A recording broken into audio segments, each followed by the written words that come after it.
মানে আর কি? মানে তোমার আমার বিয়ের কথাটা পাকা করে ফেলবো। আরে ভাইজান, চলুন যাই। এমন মিষ্টি মেয়ে আমি আর কখনো দেখিনি। সত্যি অপরূপ মেয়ে। ওই মেয়েটাকে না আবার দেখতে পারবো। ঠিক আছে, চলো এবার যাওয়া যাক। মনে হয় প্রেমে পড়বো।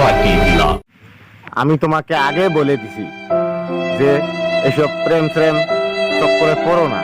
এসব লাভ চাপটা সব স্বপ্নে হয়, বাস্তবে হয় না। ঠিক আছে, এসব লাভ করলে না সব দুঃখ কষ্ট ছাড়া আর কিছু মনে পাওয়া যায় না। ঠিক আছে, এই জন্য আমি বলছি যে লাভ চাপ করো না। ওই খান কি ছেলের মাইরা ওর জমিতে ওরে পুইত্তা হালাইবো আমার সিনে না বুকা সোট। এই জন্য তো আমি আপনাকে বললাম যে ওকে কিছু বলো না, কারণ ও একটু স্ক্রু ঢিলা।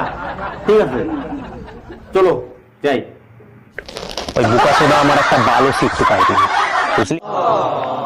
আরে হয়েছে হয়েছে, এবার মাথাটা ঠান্ডা করো। ঠিক আছে, চলো যাওয়া যাক এখান থেকে। না, আমি যেতে পারবো না। এইটা কেমন? তোমার যাওয়া হলে তুমি যাও। ঠিক আছে।